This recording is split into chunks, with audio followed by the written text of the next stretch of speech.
కంటికి కునుకు కరువైతే తనువు తల్లడిల్లిపోతుంది. మనసు కకావికలమవుతుంది. ఫలితంగా తెలియని బడలిగా ఆవహిస్తుంది.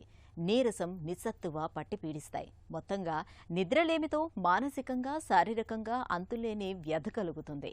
ఈ నిద్ర కష్టాల్ని అధిగమించేందుకు మనలో చాలామంది ఇష్టం లేకపోయినా నిద్ర మాత్రల్ని ఆశ్రయిస్తూ ఉంటారు. అయితే జీవనశైలిలో కొన్ని ప్రత్యేక జాగ్రత్తల్ని తీసుకోవటం ద్వారా నిద్రలేమిని సులువుగానే జయించవచ్చని చెబుతారు నిపుణులు. నిద్రలేమికి కారణాలు, పరిష్కార మార్గాల గురించి ఇప్పుడు తెలుసుకుందాం.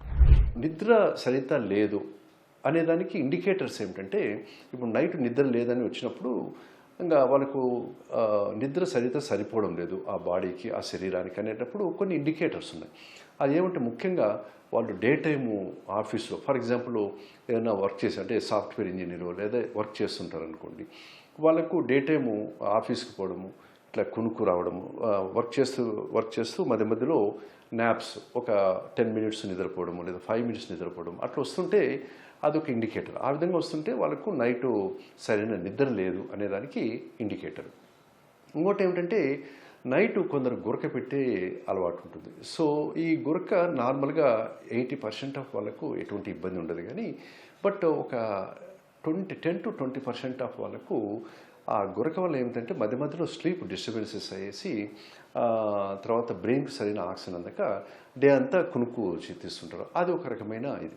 సో ఈ విధంగా డే టైము వాళ్ళు కునుకు తీస్తుంటే అప్పుడు వాళ్ళకు నైటు సరైన నిద్ర లేదనే దానికి ఇండికేటర్. అప్పుడు మనం దానికి సంబంధించిన ట్రీట్మెంట్ ఇవ్వాల్సిన, అది ఎందుకు వాళ్ళకు నైట్ నిద్ర రావడం లేదు అని కనుక్కొని దాన్ని బట్టి మనం ట్రీట్మెంట్ ఇవ్వాలి. కానీ నిద్ర లేదని వాళ్ళకు నిద్ర టాబ్లెట్ ఇవ్వడం అనేది it is completely wrong. So కాబట్టి